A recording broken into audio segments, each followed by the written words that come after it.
பகவானுடைய பரம கிருபையினாலையும் ஆஞ்சநேயருடைய பரிபூர்ண கிருபையினாலையும் குருநாதாவுடைய பரம காருண்யத்தினாலையும் இன்றைய தினம் நம்ம எல்லோருக்கும் இப்பேற்பட்ட ஒரு சத்சங்கம் வந்தே பவன சுத்தம் அப்படிங்கிற தலைப்புல ஹனுமானை பத்தி சொல்லக்கூடிய பாக்கியமும் கேட்கக்கூடிய பாக்கியமும் கிடைச்சிருக்கு.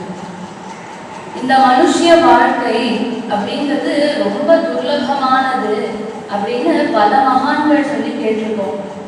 அப்பேற்பட்ட இந்த துர்லபமான வாழ்க்கை கிடைச்சும் மேலும் என்ன ரொம்ப துர்லபம் அப்படின்னு கேட்டா சத்சங்கஸ்து சுதுர்லபா அப்படின்னு சொல்றா.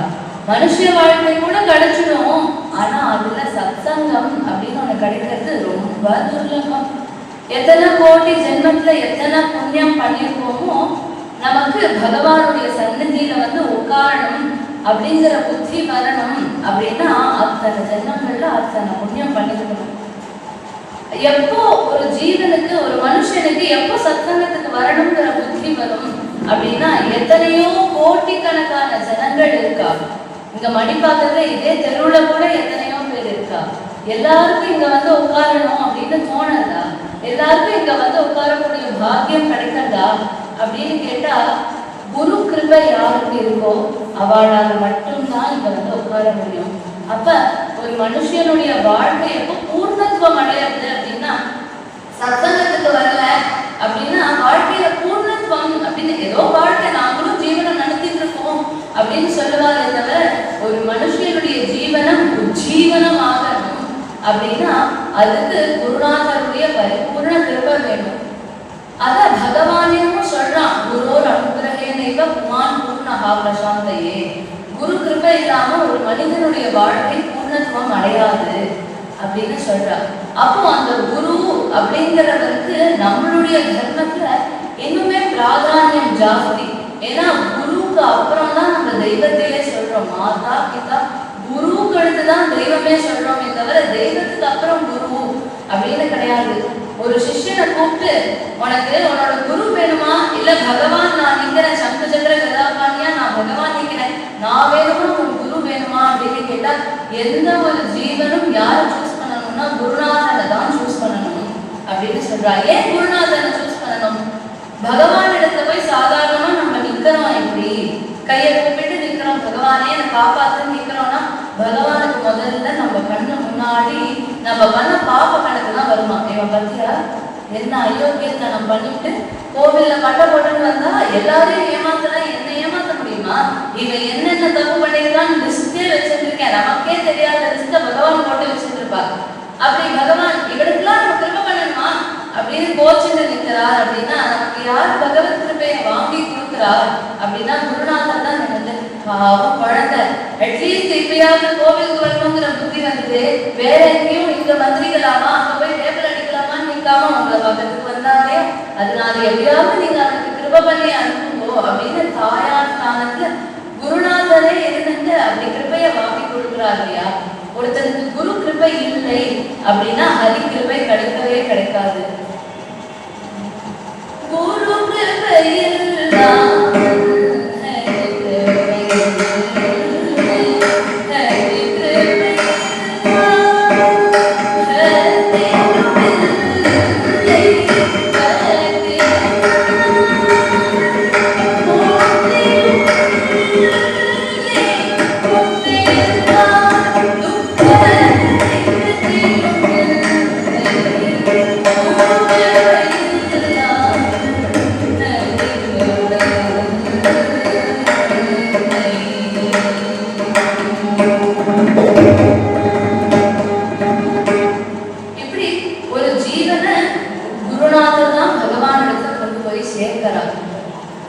ராமாயணம் அப்படின்னு எடுத்துட்டோம்னா அதுவும் வால்மீகி ராமாயணம் ஸ்ரீமத் ராமாயணத்துல ரொம்ப ஆதர்ஷமான கிரந்தம். அதுல இருக்கக்கூடிய ஒவ்வொருத்தருமே ஆதர்ஷ புருஷாள். ஒவ்வொருத்தரும் ஒவ்வொரு விஷயத்தை காட்டுறதுக்காக அவதாரம். ஒவ்வொருத்தருடைய அவதாரமும் லோகத்துக்கு மகத்தான ஒரு விஷயத்தை காட்டுகிறது. ஒரு அப்பா எப்படி இருக்கணும் அப்படின்னா ராமாயணத்துல இருக்கிற தசரதரை போல இருக்கணும். அம்மா எப்படி இருக்கணும் அப்படின்னா கௌசல்யை போல இருக்கணும். ஒரு புத்திரன்னா எப்படி இருக்கணும்? ராமரை போல இருக்கணும். அப்பா என்ன சொல்றாரோ அதை கேட்கணும் அப்படின்னு புத்திரன்னா ராமரை போல இருக்கணும். மனைவின்னு எடுத்துட்டா சீதையை போல இருக்கணும். அப்படின்னு எடுத்துட்டா வரதலட்சுமண சத்ருக்னால போல எடுத்துக்கணும். எதிரின்னு எடுத்துட்டா கூட ராவணனை போல இருக்கணும். ஏன் அப்படி சொல்லணும் அப்படின்னு கேட்டா, எல்லா பக்கா எல்லா சைன்யமும் போயிடுது. கடைசி நிமிஷத்துலயாவது ராமா உன்னை சரணாகதி பண்றேன், எனக்கு உயிர் பிச்சை போட்டு எப்படியாவது என் ஒருத்தனை மட்டும் விட்டு வைக்க சொல்லணுமா வேண்டாமா? கடைசி நிமிஷம் வரைக்கும் நிக்கிறான் இல்லையா ராவணன், நான் சண்டை போடுவேன் அப்படின்னு. எதிரினா நம்ம கூடவே நம்ம ஃப்ரெண்டுன்னு சொல்லிட்டு இருப்பா, கடைசியில பின்னாடி நம்மளை குத்திட்டு இருப்பா. அப்படி இல்லாம நேருக்கு நேர எதிரியா நின்னான் இல்லையா, அப்ப எதிரினா கூட ராவணனை போல இருக்கணும். அப்ப இத்தனை பேர் இத்தனை காண்பிக்கிறாரு, ஹனுமான் என்ன தத்துவத்தை காண்பிக்கிறார்? இந்த தினம் ஹனுமானை பத்தி தானே எடுத்துட்டு இருக்கோம். அப்ப ஹனுமான் என்ன தத்துவத்தை காண்பிக்கிறார் அப்படின்னா, ஹனுமான் பண்ற ஒவ்வொரு விஷயமும் அவரிடத்துல இருந்து நம்ம கத்துக்கணும். ஒரு குரு அப்படின்னு எடுத்துட்டா ஹனுமானை போல இருக்கணும். யார் ஒருத்தரையும் சீப்போ வராது அப்படின்னு சொன்னது கிடையாது. விபீஷணன் நிக்கிறான் யுத்தம் ஆரம்பிக்கிறதுக்கு முன்னாடி. அத்தனை சைன்யத்துல இருக்கிற அத்தனை பேரையும் கூப்பிட்டு வச்சுட்டு கேட்கிறார் ராமன், விபீஷணனை சேர்த்துக்கலாமா வேண்டாமா அப்படின்னு கேட்கிறான். அவாவானுடைய வாதத்தை சொல்றான். முதல்ல எடுத்த உடனே ஜாம்பவான் சொல்றார், உங்களுக்கு தெரியாதது ஒன்றும் இல்லை, இங்க இவர் வந்திருக்கார் இல்லையா, இவர் வந்திருக்க நேரமே சரியில்லை. பொதுவா இந்த வயசான வரை இந்த நேரம் காலம் இதெல்லாம் பக்காவா பாப்பா. ஒரு விஷயம் ஆரம்பிக்கணும் அப்படின்னா இந்த நேரத்துல ஆரம்பிச்சா சரியா இருக்குமா அப்படின்னு பஞ்சாபத்தெல்லாம் முன்னாடியே பார்த்து வச்சுப்பா இல்லையா. இருக்கிற கோஷ்டிலேயே ரொம்ப வயசானவன் ஜாம்பவான். அவர் சொன்னார், அவன் வந்திருக்கிற நேரமே சரியில்லை, இன்னும் யுத்த காலத்துல யுத்தம் இன்னும் கொஞ்ச நேரத்துல ஆரம்பிக்க போதுல அண்ணாவை விட்டுட்டு வரா, இதெல்லாம் நம்ப முடியாது அப்படிங்கிறார். சுக்ரீவன் பேசுறானா, யுத்தத்துல அண்ணாவை விட்டுட்டு பாதியில வந்திருக்கான், இவன் எப்படி நீங்க நம்புவேன் அப்படின்னு உடனே ராமன் திரும்பி லக்ஷ்மணரை பார்த்து ஒரு புன்சிரிப்பு சிரிக்கிறாரா. எதுக்காக சிரிச்சார் அப்படின்னா, கொஞ்ச நாளைக்கு முன்னாடி வாலியை விட்டுட்டு வந்தவன் இந்த சுக்ரீவன், தன்னோட அண்ணாவை விட்டுட்டு வந்தவன் இன்னைக்கு எவ்வளோ தன்னை பார்த்து சொல்றா பத்தியா, அண்ணாவை விட்டுட்டு வந்துட்டான். யாருமே விபீஷணனை சேர்த்துக்க கூடாதுங்கிற எண்ணம் கிடையாது. இருந்தாலும் எல்லாருக்கும் என்னன்னா ராம கைங்கரியத்தை தொந்தரவு வந்துடக்கூடாது அப்படிங்கிற அந்த ஒரு எண்ணத்துல எல்லாரும் வேண்டாம் வேண்டாம் அவாவாளுடைய வாதம். நம்ம ஏதோ ஹாஸ்யமா சொல்றோமே தவிர ஒவ்வொருத்தரும் சாஸ்திரத்தை வச்சுட்டு பேசுறான்.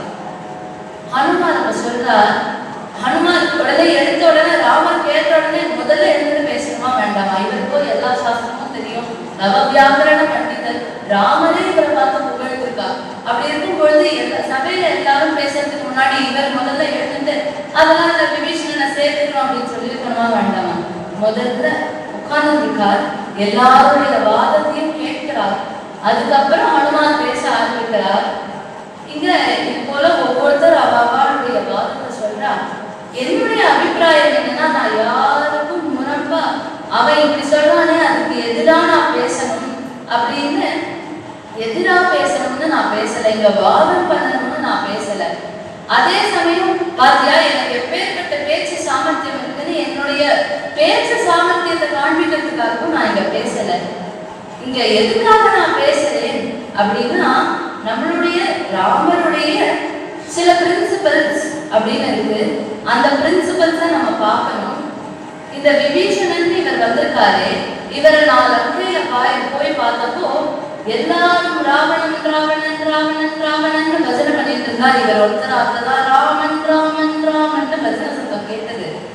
அதனால இவர் உண்மையிலேயே ராம பக்தர் தான் அப்படின்னு அந்த இடத்துல குருநாதரா இருந்து விபீஷணனை சேர்த்து வைக்கிறார்.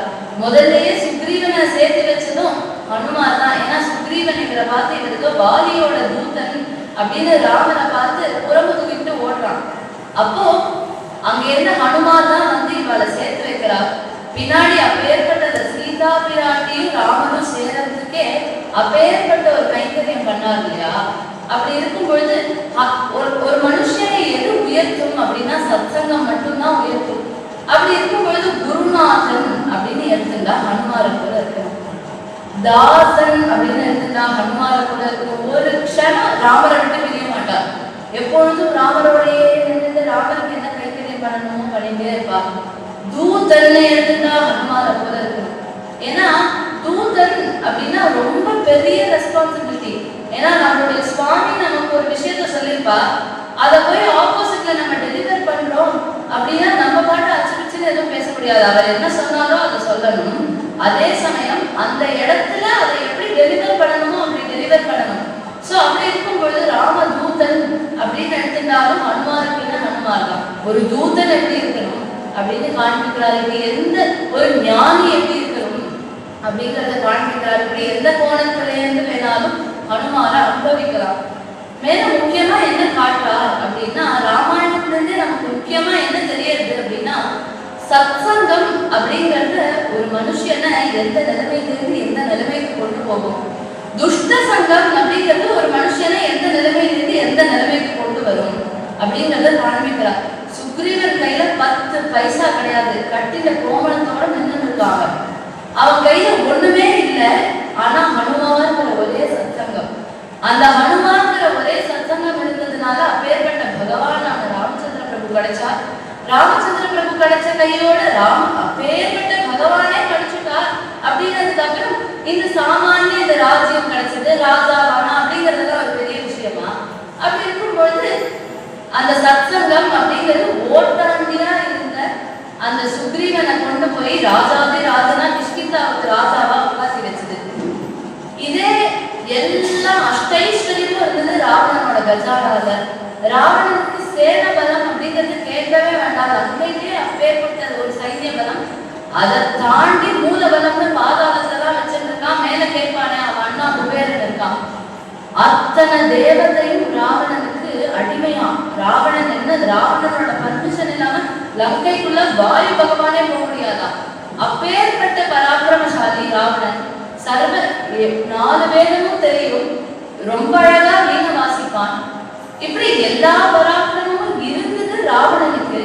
இருந்தாலும் சத்சங்கம் அப்படிங்கிற ஒண்ணு இல்லாம துஷ்ட சங்கத்துல இருந்ததுனால அப்படி மேல இருந்த ராவணன் ஒண்ணுமே இல்லாம கீழே போனான்.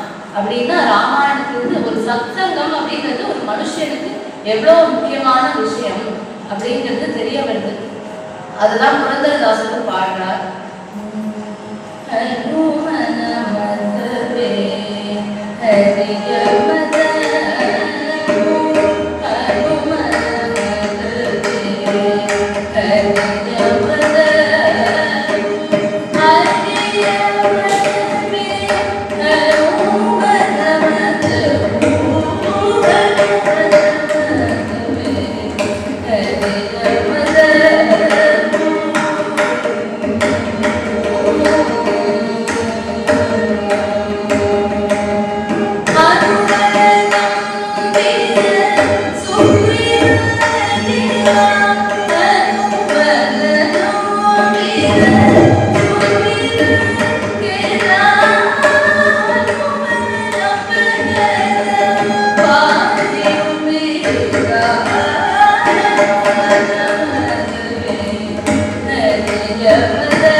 எல்லாரும் ராமாயணத்துல ராமரை விட பிரசித்தி யாரு அப்படின்னு கேட்டா ஹனுமார் தான்.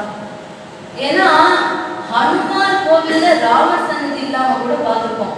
ஆனா ராமர் சன்னதியில ஹனுமார் இல்லாம பார்த்ததே கிடையாது. ராமர் கோவில்ல ஹனுமார் சன்னதி இல்லாம பார்த்ததே கிடையாது.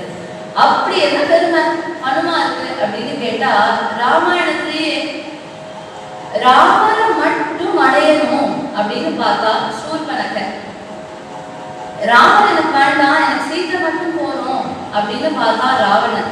இந்த ராவணனும் போனான், சூர்பனகையும் போனான். கடைசியில யாருக்கு பெருமை வந்து சேர்ந்ததுன்னா இந்த ராமர் சீத்தை இந்த யுகலத்தை சேர்த்து வச்சார் இல்லையா, இந்த சேர்த்து வச்ச ஹனுமாருக்கு தான் பெருமை. அதனாலதான் அவருக்கு ராமரை காட்டிலும் பிரசித்தி ஜாஸ்தி. அப்படி இருக்கும்போது இந்த ஹனுமார் எங்க வாசம் பண்ணுவார், எங்க போனா ஹனுமாரை பார்க்கலாம் அப்படின்னு கேட்டா, யத்ர யத்ர ரகுநாத கீர்த்தனம் தத்ர தத்ர கிருதமஸ்தக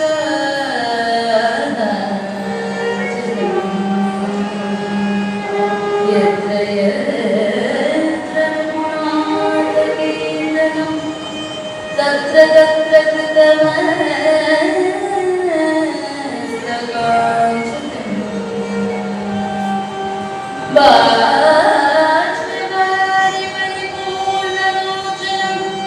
बाष्पवारि परिपूर्णलोचनं मारुतिं नमत राक्षसान्तकम्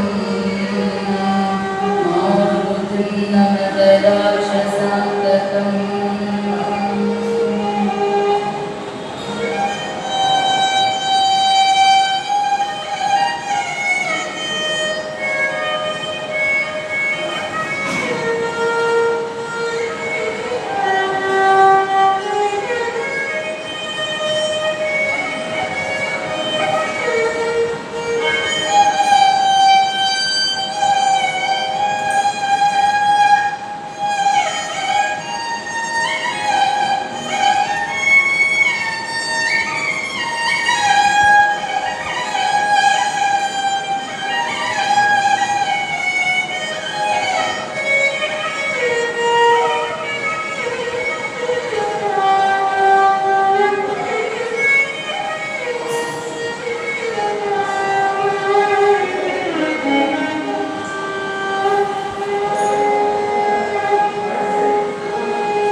எல்லாம் ஹனுமான் இருப்பார்.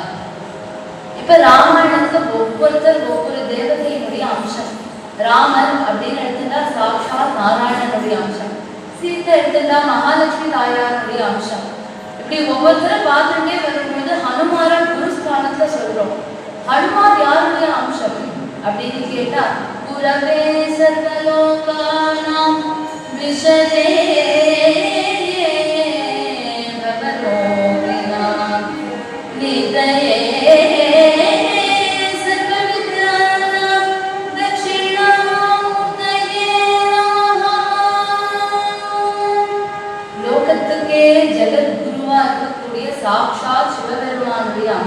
ஹனுமான். அப்படி இருக்கும் பொழுது ஹனுமார தியானம் பண்ணணும் அப்படின்னா நம்ம எல்லாருக்கும் பிரசித்தியா ஞாபகம் வந்து ஒரு ஸ்லோகம் தான்.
ஹனுமார ஸ்மரண பண்ண என்னென்ன கிடைக்கும் அப்படின்னு சொல்றார். புத்திர்பலம், முதல்ல புத்தி கிடைக்குமா.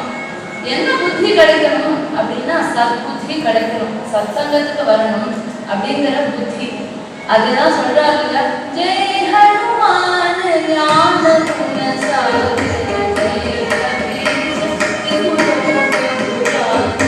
ஞான குண சாகரமா இருக்கா. அப்படி இருக்கும் பொழுது பலம் கிடைக்கணும் அப்படின்னா எதுக்கு பலம் வேணும் அப்படின்னா சத்சங்கத்துக்கு வரணும்னா பலம் வேணும் இல்லையா. பலம் எல்லாமே சத்சங்கத்துக்கு வருது. இல்லைன்னா ஆசையே வியாதி வந்து உட்கார்ந்து இருந்தோம் அப்படின்னா நான் சத்சங்கத்துக்கு வர முடியாது, நான் பாட்டு பாட முடியாது இல்லையா. அதுக்கு பலம் வேணும் அப்படின்னா அதையும் சொல்றார். ராமதூத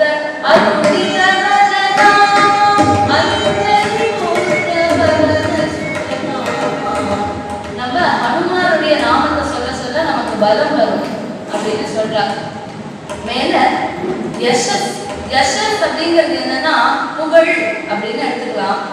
சாதாரணமா லௌகீகமா புகழ் வேணும் அப்படின்னா ஹனுமான் கிட்ட போகலாம். சரி, லௌகீகமான புகழ் அலௌகீகமான புகழ்னா என்ன அப்படின்னா ஒரு மனுஷனுக்கு என்ன பெரிய புகழ் அப்படின்னு கேட்டா இவன் ராம பக்தன் அப்படிங்கிற புகழ். இதை தாண்டி ஒரு பெரிய புகழ் இருக்க முடியுமா? யாராவது தியாகராஜல சங்கீத சக்கரவர்த்தி அப்படின்னு தான் சொல்லி கேட்கிறோமா? ராம பக்த சிரோன்மணி அப்படின்னு தானே சொல்றா. அப்பேற்பட்ட ராம பக்தன் அப்படிங்கிற யசஸ் வேணும் அப்படின்னா அதுக்கு சர்டிபிகேட்டுக்கு சைன் யார் போட்டு கொடுக்கணும்னா ஹனுமான் தான் போட்டு கொடுக்கணும். அவர் போட்டு கொடுக்கலன்னா யாருக்கும் ராம பக்தன் அப்படிங்கிற பேரை கொடுத்துடவே மாட்டார் அவர் ஈஸியா. அப்படி ராம பக்தன்கிற யசஸ் வேணும் அப்படின்னா அதுக்கும் ஹனுமான பிரார்த்தனை பண்ணிக்கிறோம். எப்படி புத்திர் பலம் யசோ தைரியம். அடுத்த தைரியம் அப்படிங்கிறது கலியுகத்தை எப்படி அழுத்து அப்படின்னா நெத்தி கிட்டுக்கணும், வெளியில வந்து சத்சங்கம் பண்ணணும் அப்படின்னாலே பெரிய தைரியம் எனக்கு கிடைக்கு. ஏன்னா எல்லாரும் சத்சங்கம் பண்ணணும் அப்படின்னாலே மேலே எப்படி பார்த்தா சத்சங்கத்துக்கு போறேடா, என்ன இந்த வயசுலயே சத்சங்கம், என்ன இந்த வயசுலயே கதை, இந்த வயசுலயே என்ன பக்தி. 5 வயசுல சத்சங்கம் வரல, 5 வயசுல பக்தி வரல அப்படின்னா 50 வயசுல எப்படி தானா வரும்? சரி, அப்படியே வயசான காலத்துல 80 வயசுல பக்தி பண்ணிக்கலாம், 60 வயசுல பக்தி பண்ணிக்கலாம், 60 வயசு வரைக்கும் உயிரோட இருக்கணும் இல்லையா? அதுக்கே யாரும் கேரண்டி இல்லை. சரி, அப்படியே உயிரோட இருந்துடுறோம். உயிரோட இருந்தாலும் சத்சங்கத்துக்கு வர்றதுக்கு பலம் வேணும். ஏதாவது வியாதி வந்துடுதோ அப்படின்னா எப்படி சத்சங்கத்துக்கு வருது? அப்ப எப்படி பக்தி பண்றது?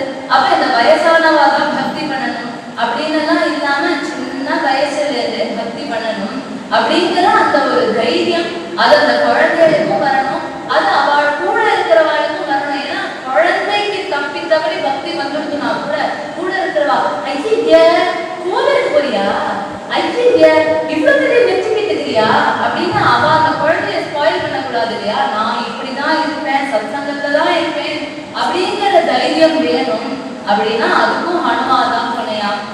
நிர்பயத்துவம், தைரியம் அப்படின்னா அடுத்து நிர்பயத்துவம், பயம் இல்லாம இருக்கணும். எல்லாருக்கும் இப்ப என்னன்னாலும் சுத்தி பயம். 2 வருஷத்துக்கு முன்னாடி கொரோனா வந்துடக்கூடாது அப்படின்னு பயம். அதுக்கப்புறம் வேக்சின் குத்திட்டதுக்கு அப்புறம் வேக்சின் ஒன்றும் பண்ணிடக்கூடாது அப்படின்னு பயம். இப்ப என்ன அப்படின்னா நாளைக்கு நம்ம உயிரோட இருக்கணுமே அப்படின்னு பயம். ஐடில இருக்கிறவங்களுக்கு ராத்திரி 12 12 மணிக்கு போன் வந்துடக்கூடாதே அப்படின்னு பயம். இப்படி எந்த பயமும் இல்லாம இருக்கணும் அப்படின்னா ஹனுமான் கிட்ட வரணும். சரி, நிர்பயத்துவம் அடுத்து என்ன அப்படின்னு கேட்டா அரோகதா, ஆரோக்கியம் அப்படிங்கிறது கேட்கவே வேண்டாம். ஒரு குழந்தை பிறக்கிறது அப்படின்னா பிறக்கும் பொழுதே ஏதோ ஒரு வியாதியோட தான் பிறக்கிறது. ஒன்னும் வியாதியே இல்லை அப்படின்னாலும் சம்சாரம் அப்படிங்கிற வியாதியில தான் இருக்கு. அதனால இந்த சம்சாரம்ங்கிற வியாதி நீங்கணும் அப்படின்னாலும் ஹனுமானிடத்துல தான் போகணும். இதெல்லாம் ஓகே. அடுத்து சொல்றார் அஜாட்டியம் அப்படின்னு சொல்றார். அஜாட்டியம்னா என்ன அப்படின்னா ஒரு சுறுசுறுப்பு. எப்பப்பா ராத்திரியே மந்தமா உட்காந்துட்டு பண்ணணுமா, வேலை பண்ணணுமா, இன்னைக்கு குருநாதரை பார்க்க போகணுமா, நம்ம போனா அவர் இருப்பாரான்னு தெரியலையே, நம்ம இங்கேருந்து கிளம்பி போகணுமே, நம்ம இங்கேருந்து போனோம்னா ட்ரெஸ்ஸை மாத்திக்கணுமே, பூவை வாங்கணுமே, இவ்வளோ யோசனை. இது எல்லாத்தையும் தாண்டி அப்படியே கோவிலுக்கு போறோன்னே வச்சுக்கோமே, கோவிலுக்கு நடந்து போனா கூட ஒரு சன்னதி மெயினா பிரகாரத்தை என்ன சன்னதி இருக்கோ அதை பார்த்துட்டு பிரதட்சணம் பண்ணணுமா, முட்டி வலிக்கிறதே பண்ண முடியலையே, பிரதட்சணத்தை பின்னாடி இருக்கிற சுவாமி எல்லா சுவாமி இங்க தானே இருக்க போறார், எப்ப முடியறதோ அப்ப வந்து பார்த்துக்கலாம் அப்படின்னு எப்ப பாரு மந்தமா இல்லாம சுறுசுறுப்பா அடுத்து அடுத்து அடுத்து அடுத்து கைத்தறியம் அப்படின்னா அப்படி சுறுசுறுப்பா பண்றதுக்கு அது அஜாட்டியம் அப்படிங்கிற சுறுசுறுப்பு. கடைசியில சொல்றா வாக்பட்டுத்வம் அப்படின்னு சொல்றா. அதுவும் இந்த காலத்துல ரொம்ப முக்கியம். ஒண்ணு பேசுறோம் அப்படின்னா வாயத்திலிருந்து பேசுறதுக்கு முன்னாடியே இதுல என்ன குத்தம் கண்டுபிடிக்கலாம் அப்படின்னு வெயிட் பண்ணிட்டு இருக்கா. நம்ம மனசுல ஒண்ணு நினைச்சுட்டு சொல்றோம் அப்படின்னா அதை டெலிவர் பண்ணும் பொழுதும் அதே மாதிரி டெலிவர் பண்ணணும். அதுவும் இந்த மாதிரி உபன்யாசம் பண்றவங்களுக்கு ரொம்பவே கஷ்டம். நம்ம ஒண்ணு சொன்னா அது அவ வந்து புரிஞ்சுப்பா. அப்படி இல்லாம நல்ல வாக்பட்டுக்கும் நல்ல பேசுற திறமைய ஹனுமான் கொடுக்கணும். இப்படி இது எல்லாம் வேணும்னா ஹனுமான் ஸ்மரணாபிஷே, ஹனுமான ஸ்மரண பண்ண இது எல்லாம் கிடைக்கணும் அப்படின்னு சொல்றாரு. ஒருத்தர்கிட்ட ஒண்ணு இருந்தாதான் அதை அடுத்த வாழ்க்கை கொடுக்க முடியும். இப்ப ஹனுமான் புத்தியை கொடுக்கிறார் அப்படின்னா அவருக்கு அப்பேற்பட்ட ஞானம் இருக்கணும் இல்லையா? இப்படி இந்த புத்தி, பலம், யசோ, தைரியம், நிர்பயத்துவம், அரோகதா, அஜாட்டியம், வாக்பட்டுத்வம் இது எல்லாத்தையும் ஹனுமான் ராமாயணத்துல சுந்தரகாண்டத்தை எந்தெந்த இடத்தை காண்பிக்கிறார் விசேஷமா. ஏன்னா அது நிறைய இடங்கள்ல இருந்தா கூட அதுல சில சில இடங்களை எடுத்துட்டு எந்தெந்த இடத்த விசேஷமா தெரியறது அப்படிங்கறத இன்றைய தினம் அனுபவிக்கலாம் அப்படின்னு எடுத்துட்டு இருக்கோம். சுக்ரீவனுக்கு ராஜ்யாபிஷேகம் ஆகுது. உடனே எல்லா சைன்யத்தவால் எல்லாரையும் கூப்பிட்டான். உங்க எல்லாருக்கும் 1 மாச காலம் டைம், 1 மாசத்துல சீதை எங்க இருக்கான்னு கண்டுபிடிச்சிட்டு வரணும். இதெல்லாம் என்ன பண்ணுவேன் அப்படின்னு கேட்டா ஒருத்தனை விட மாட்டேன், எல்லா தலையையும் சீக்கிடுவேன். பொதுவா இந்த பரந்த ராஜ்யத்திலே அவளுக்கு பனிஷ்மெண்ட் ரொம்ப ஸ்ட்ரிக்டா இருக்கும். இல்லைன்னா அவளெல்லாம் அப்படி பார்த்துக்க முடியாது. ஏன்னா ஒண்ணு மேடை ஏறும், ஒண்ணு கீழே இருக்கும், ஒண்ணு கத்தும், ஒண்ணு பிராணும், ஒண்ணு கில்லும், இதெல்லாம் மெயின்டைன் பண்ணணும்னா ரூல்ஸ் ஸ்ட்ரிக்டா இருக்கணும். அதனால அவளுக்கு ரூல்ஸே ரொம்ப ஸ்ட்ரிக்டா இருக்கும். ராஜா சொல்லிட்டார், ஒவ்வொரு குரூப் ஆஃப் பீப்புள் ஒவ்வொரு டைரக்ஷன்ல போறா. அதுல தெற்கு திசையில ரொம்ப முக்கியமானவா சில பேர் வரா. அங்கதன், நலன், நீலன், ஜாம்பவான், ஹனுமான் இவா எல்லாரும் தெற்கு பக்கமா வரா. இப்படி தெற்கு பக்கமா தேடிட்டே வரும் பொழுது சமுத்திரக்கரைக்கு வந்து நிக்கிறா. சமுத்திரக்கரையை பார்க்கறா.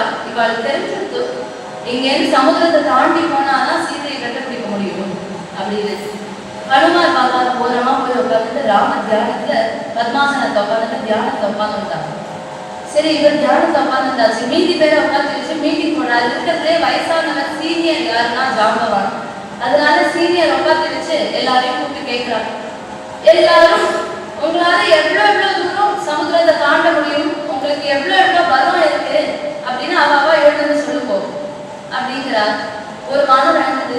நான் 10 யோசனை தூரம் தாண்டுறேன். அப்பா எவ்வளவு தூரம் தாண்டுறப்பா, ரொம்ப சந்தோஷம், உட்காந்துக்கோ.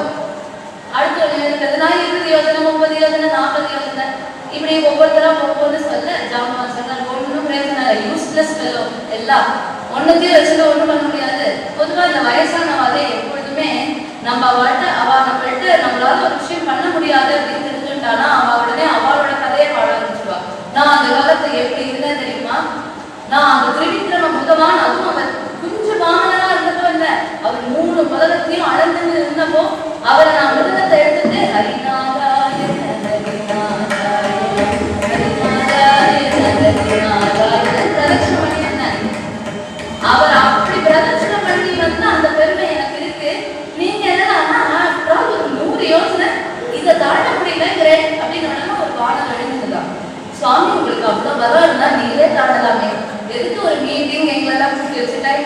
இருக்கேன் அப்படின்னா அவர் சொல்ற, எனக்கு வயசாயிடுப்பா, நான் இதே யூத்தா யங்கா இருந்தேன்னா நானே மாட்டிப்பேன், நம்மள கேட்டுக்கவே மாட்டேன், எனக்கு வயசாயிடுது. இப்படி பார்த்தா ஜாம்பவான் குறிப்பிட்ட ஜாம்பவானுக்கு முன்னாடியே தெரியும் யாரும் சரிப்பட்டு வர மாட்டாங்க. அங்க சொல்றா, நான் 100 யோசனை தூரமும் தாண்டுவேன் அப்படின்னு. சரிப்பா அங்க அடுத்தது கலந்து இல்ல, நான் 100 யோசனையை தாண்டிடுவேன், ஆனா அங்க போய் திருப்பி சீத்தையை தேடிட்டு திருப்பி அங்கேயிருந்து கிளம்பி வர அளவுக்கு எனக்கு எனர்ஜி இருக்காது. இதை வச்சு என்ன பண்றது, போய் அங்க லங்கையிலேயே உட்கார்ந்து இருக்கிறதுக்கு எதுக்கு இவரை அனுப்பணும், அனுப்புறதே பிரயோஜனம் இல்லையே. அதனால சரி நீயும் நியூஸ்ல சொன்னே வச்சு ஒன்றும் பண்ண முடியாது. அதனால என்ன பண்ணலாம் அப்படின்னா, அங்க இருந்து எல்லாரும் ஹனுமான்கிட்ட வராங்க. ஹனுமான் கிட்ட வந்து, ஹனுமன்னு நீங்க தான் எப்படியாவது இந்த 100 யோசனை தூரம் அந்த சமுத்திரத்தை தாண்டணும். ஹனுமான் பார்த்த உடனே அப்படியா பார்த்தியா, என்னாலதான் முடியும் இந்த கூட்டத்திலே அப்படின்னு சொல்லலையா. ஹனுமான் உடனே கேட்கிறா, அப்படியா என்னாலும் எப்படி சுவாமி முடியும், இத்தனை பேர் நீங்க இருக்கே, உங்களாலேயே முடியல, பெரியவா நீங்களாவே முடியலன்னு சொல்லிட்டேன்னா அப்புறம் நான் என்ன பண்றது அப்படின்னு உடனே ஜாம்பவான் வந்து சின்ன ஹனுமானுடைய பிரபாவங்களை எடுத்து சொல்றாராம்.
பால ஹனுமந்தம் இந்த சின்ன குழந்தையா இருக்கும்போதே நிறைய விளையாட்டுக்கே சூரியனே ஆப்பிள் பழம் அப்படின்னு நினைச்சிட்டு முழுக்க போனவர் நீங்கள். அதனால உங்களுடைய பிரபாவத்துக்கெல்லாம் ஒரு குறையும் இல்லை. நீங்க தான் எப்படியாவது இங்க எல்லாத்தையும் காப்பாற்றணும், நீங்க தான் எப்படியாவது இங்க இருந்து கிளம்பணும், இங்க இருந்து கிளம்பி போய் சீதையை பார்த்துட்டு வரணும் அப்படின்னு சொல்றாரு. உடனே ஹனுமான், இன்னைக்கே கிளம்பணுமா, 1 மாசம் டைம் கொடுத்துருக்காரு சுக்ரீவன், அதனால இன்னும் ஒரு 2-3 நாள் கழிச்சு போலாமே, கொஞ்சம் இவ்வளவு தூரம் நடந்து வந்திருக்கோம், விசாரணை எடுத்துட்டு போவோம் அப்படின்னு இல்லாம உடனே கிளம்பினாராம். உடனே ஏறினார் மகேந்திர பர்வதத்து மேல ஏறி நிற்கிறார். அப்படி உடனே கர்ஜனை பண்றாரா. இந்த இடத்துல தன்னுடைய அஜாட்டியம், அந்த சுறுசுறுப்பு, ஒரு கைங்கரியம் பண்ணணும் அப்படின்னா உடனே கிளம்பணும்னா உடனே கிளம்பணும் அப்படிங்கிற அந்த அஜாட்டியத்தை காண்பிக்கிறார்.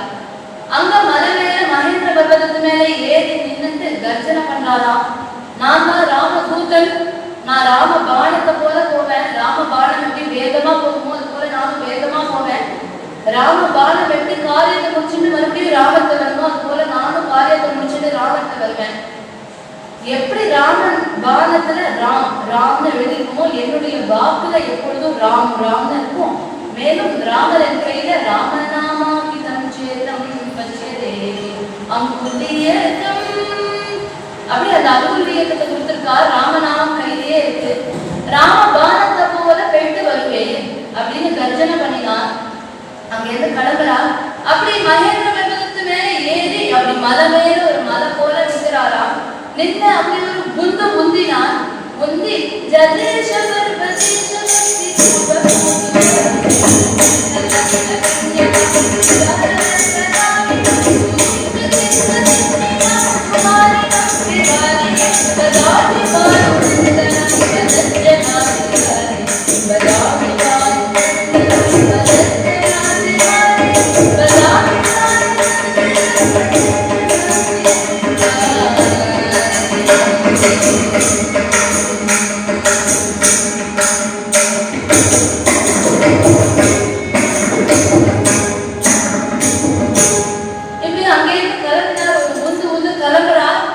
ஆகாச மார்க்கமா போயிட்டிருக்கார் ஹனுமான். இப்படி போயிட்டு இருக்கும் பொழுது அங்க ஒருத்தர் வரலாம். யாரு அப்படின்னா மைனாகம் அப்படின்னு மலை. அவர் யாருன்னா வாயு பகவானுக்கு ஃப்ரெண்டு. அதனால வாயு பகவானோட குழந்தை பவனசுத்தன் வரார். அதனால அவருக்கு நம்ம ஏதாவது கைங்கரியம் பண்ணணும்னா அங்க எது மேல வந்தார். ஹனுமான் பார்த்தாரு, இது எதுக்கு திடீர்னு ஏதோ மலை வந்து நிற்கிறது அப்படின்னு பார்த்தா அதுக்குள்ளே மைனாக தேவதை வந்து சொல்றது, இது போல நான் உங்க அப்பாவுக்கு ரொம்ப ஃப்ரெண்டு, நீங்க ஆகாச மார்க்கமா போயிட்டு இல்லையா சித்த நம்ம மலையில இருந்து சித்த விஷ்ராந்தி எடுத்துட்டு பழம்லாம் எடுத்து சாப்பிட்டு ரொம்ப அழகாவும் இருக்கும். நம்ம மலை நிறைய புஷ்பங்கள்லாம் புஷ்பிச்சிருக்கோம். அதெல்லாம் சித்த அப்படி பார்த்து ரசிச்சுட்டு நீங்க போலாமே அப்படின்னா இவருடனே ஓஹோ இதான் சான்ஸ், நல்ல வேலை இவரே ஏதோ டூரிஸ்ட் ஸ்பாட் இருக்கு, போற வழியில டூரிஸ்ட் ஸ்பாட் இருக்கு, அதனால பார்த்துட்டு போவோம் அப்படின்னு நினைப்பாரு ஹனுமான். அங்க ராமர் சாப்பிடாம உட்கார்ந்து இருக்கார், அங்க சீத்தை சாப்பிடாம இருந்துருக்கா. அப்படி இருக்கும் பொழுது நடுவுல நான் வந்துட்டு இருக்கேன், எனக்கு ஒரு பழம் பிரிச்செல்லாம் தேவையா, அதனால நீங்க சொன்னது ரொம்ப சந்தோஷம், நான் இதை ஸ்வீகரிச்சுட்டேன்னு தொட்டுண்டா. இப்படி தொட்டுண்டா அங்கேருந்து அந்த மைனாக பர்வதம் நோங்குது. இந்த விக்னத்தை எப்படி ஜெயிச்சார் அப்படின்னா தன்னுடைய குணத்தினால ஜெயிச்சார் ஹனுமான். இப்படி அங்கேருந்து வரும்பொழுது தேவர்கள் பாக்குறா, ஆஹா என்னது இது, இருக்கிறதுலயே எது ரொம்ப கஷ்டமான வே அப்படின்னு கேட்டா ஏர்வேஸ் தான். ஏன்னு கேட்டா சித்த முடியல, நான் சித்த கம்பியை பிடிச்சு நின்றுக்கிறேனே அப்படின்னா நிக்கிறதுக்கு ஒரு இடம் கிடையாது, ஒரு ஆலம்பரம் கிடையாது. அப்படி இருக்கும் பொழுது ஏதோ ஒரு மலை, அதுவும் காலையே வருது, இவரோட கூப்பிடல அதுவே வருது, அதுவும் இருக்கிறது எனக்கு வேண்டாம் நான் போயிட்டு வரேன் அப்படிங்கிறாரு. இருக்குன்னா ஓஹோ இருக்குன்னா அவ்வளோ பலமோ அதை நம்ம பார்த்துடணும், ஒரு கை பார்த்துடணும் அப்படின்னு நாகமாதா சுரசை அனுப்புறா. சுரசை வந்து அங்க உட்கார்ந்துருக்கா. சுரசைய பார்த்தா இது என்னது, இப்பதான் ஒரு மலை வந்தது, இப்ப பார்த்தா திடீர்னு இன்னொருத்தர் யாரோ தண்ணிக்கிறாளே, அம்மா நீ யாருமா, அது நானா, என் பேரு சுரசன்னு பேரு, நாகங்களுக்கெல்லாம் நான் மாத்தா. சரி, அதாவது என்னன்னா பிரம்மா எனக்கு ஒரு நல்வரம் கொடுத்துருக்கா. ஓ நல்வரமா, என்ன வரம், இந்த பக்கமா யாரு போனாலும் என்னோட வாய்க்குள்ள விழுந்துட்டு போகணும்.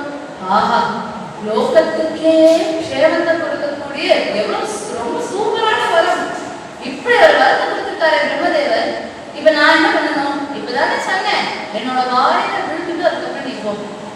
ஹனுமான் பார்த்தா, சரி என்னமா இது, நான் ராம கைங்கரியமா போயிட்டுருக்கேன், கைங்கரியத்தை முடிச்சுட்டு நான் வந்துடுறேன், நான் வந்து ராமகிட்ட விஷயத்த சொல்லிட்டு வந்து உன் வாயில விழுறேம்மா. அது உன்ன மாதிரி நிறைய பேர் பார்த்துட்டேன்ப்பா, இப்படிதான் சொல்லிட்டு போறா, ஒருத்தரும் திரும்பி வந்த மாதிரி தெரியல, அதனால எப்படி நான் அவனை நம்புறதெல்லாம். அவர் சொல்றா, எங்க பிரபு சத்தியத்தோட உருவம், அவருடைய தூதன் தான், நானும் ஒரு காலம் போய் பேச மாட்டேன், எப்படியும் வந்துடுவேன். அவளுக்கு பாவம் நம்பிக்கையே இல்லை. இல்லப்பா அதெல்லாம் முடியாது, நீ வா, யார் கைங்கரியமா இருந்தா எனக்கு என்ன, நீ வாயில நீ பாட்டு விழுந்துட்டு போயேன்ப்பா அப்படிங்கிறார். உடனே பார்த்தாரு, ஓஹோ நீங்க இப்படி சொல்றீங்கன்னா நானும் என்னுடைய பிரபாவத்தை காண்பிக்கிறேனே அப்படின்னு ராம நாமத்தை சொல்லிட்டு 10 யோசனை தூரம் வளர்த்தாராம். இவ பாக்குறா, ஓஹோ நீங்க வளர்க்கல, நானும் வாயை வளர்க்கிறேன்னா இவ 20 யோசனை தூரம் வாயை வளர்க்கிறா. அவர் 30 யோசனை தூரம் வளர்ந்தா, இவ 40 யோசனை தூரம் நல்லா வாயை வந்து பிராக்டிஸ் பண்ணிட்டு இருக்கா போல இருக்கு. யாராவது பெருசா பாக்குற எப்படி முழுங்கிறது அப்படின்னு பிராக்டிஸ் பண்ணிட்டு இருக்கா போல இருக்கு. பார்த்தா இப்படி வளர்ந்து வளர்ந்து வளர்ந்து ஹனுமான் 100 யோசனை தூரம் வளர்ந்துட்டா. இவ்வளவு 110 யோசனை தூரம் வாயை திறந்தா. நல்ல வேலை வாயை திறந்தவ இப்படி திறந்துருந்தான்னா, இப்படி திறந்திருந்தா மொத்த சமுத்திரமும் வாய்க்குள்ள போயிருக்கும். இந்த சேத்து மந்தனங்கிற லீலையே நடந்திருக்காது. வானநாள்லாம் இவன் மேலேயே ஏறி போயிருக்கிறான். அவன் இப்படி வாய் திறந்ததுனால அவன் 110 யோசனை தூரம் வாயை திறந்து அடுத்து 120 யோஜனை தூரம் வளர போறார் அப்படின்னு நினைச்சிட்டு இருக்கா. இவ கிட்ட இவனோட ரூபத்தை காண்பிக்கிறதா இங்க பெரிய விஷயம். அதனால 110 யோஜனை தூரம் வாய திறந்தா அப்படின்னு பட்டுனா அங்குஷ்ட பிரமாணம் சின்ன ஹனுமாரா அவளுடைய வாயில பூந்து காது வழியா எச்சல் படாம வெளியில வந்துட்டாரா ஹனுமா. இந்த இடத்துல என்ன காண்பிக்கிறார் அப்படின்னா புத்தி. நமக்கு ஒரு விஷயம் வருது அப்படின்னா அந்த விஷயத்தை எப்படி ஒழுங்கா பண்ணணும், அதே சமயம் ஸ்மார்ட்டா எப்படி பண்றது அப்படிங்கிற புத்தியை காண்பிக்கிறார். சரி, இந்த சத்தியத்தை இவர் என்ன சொன்னாலும் அதை நிறைவேற்றியாச்சு. அவர் சொல்றாருன்னா, நீ சொன்ன உன் வாயில வந்து வெளியில வரணும்னு நான் வாயில வந்து வெளியில வந்துட்டேன், எனக்கு வழி விடுறியா அப்படின்னா அவருடனே சொன்னா, நீங்க பண்ணது கரெக்ட் தான், நான் ஒத்துக்கிறேன், அதனால நான் வழி விடுறேன் அப்படின்னு சுரச வழி விட்டான். அடுத்து இப்படி போயிட்டே இருக்கா. திடீர்னு பார்த்தா ஹனுமாரோட பலம் ரொம்ப குறையுது. அவருக்கே என்னன்னு புரியல, என்னடா இது பலம் குறையாது அப்படின்னு அவங்க எப்படி அப்படின்னா குறையாது, என்ன ஏதோ தப்பு நடக்கிறது அப்படின்னு பார்த்தா கீழே பார்த்தா ஒரு பெரிய பூதம் படுத்துருக்கு. சிங்கி கைன்னு பேரு. அவருக்கு என்னன்னா ஒரு மனுஷனோட நிழல் இருக்குது அப்படின்னா நிழலை வச்சுன்னு அந்த மனுஷன் எழுதிடுவாராம். இப்படிதான் அவ சமுதிரத்துல படுத்துட்டு ஒரு பட்சியோட நிழல் தெரிஞ்சதுன்னா அதை வச்சுட்டு அந்த பட்சியை எழுந்து பட்சியை சாப்பிடுறது, இப்படி இதே ஒரு ஜீவனமா வச்சுட்டு இருக்காங்க. பாவம் ஹனுமாரையும் ஏதோ அந்த மாதிரி பட்சி பெரிய பட்சி வந்துட்டோம் அப்படின்னு நினைச்சுட்டா போல இருக்கு. இப்படி நிழலை குடிச்சு இழுக்கிறா. ஹனுமான் அங்கிருந்து பாக்குறார், ஓஹோ இது இவாளுடைய கைக்கரியம் தானோ அப்படின்னு பாக்குறாரு. அங்கிருந்து என்ன பண்றாரு அப்படின்னா பட்டுன்னா அவளோட வாயில குதிச்சாரு. குதிச்சு அவளுடைய பயத்தை பிழிச்சுன்னு அப்படி வெளியில வந்தாராம். இந்த இடத்த ஹனுமார் அவருடைய பலத்தை காண்பிக்கிறார். இப்படி மேல வந்து 100 யோஜனை தூரம் இருக்கிற சமுத்திரத்தை தாண்டி அங்க வந்து இறங்கியாச்சு. இறங்கின உடனே பட்டப்பட்டேன்னு நக்கைக்குள்ள போதையா. சாயங்காலம் தான் ஆச்சு, இன்னும் இருண்டட்டும் அப்படின்னு பாக்குறார். இப்படி உட்கார்ந்துட்டு ரசிச்சுட்டு இருக்காரு. அவங்க இருக்கக்கூடிய சந்திரனை ரசிச்சுட்டு இருக்கார். அதையே பெரிய வர்ணனையா சொல்லிட்டு வரார் வால்மீகி பகவான். அப்படி இருக்கும் பொழுது இவர் எப்படி ரசிச்சுட்டு இருக்கார், இப்படி பார்த்துட்டு இருக்கார். ராத்திரி ஆகட்டும் அப்படின்னு பார்த்துட்டு இருக்கார். இருக்கிறது இந்த இடத்தையும் ஹனுமார் ஒரு பெரிய லெசனை காண்பிக்கிறாராம்.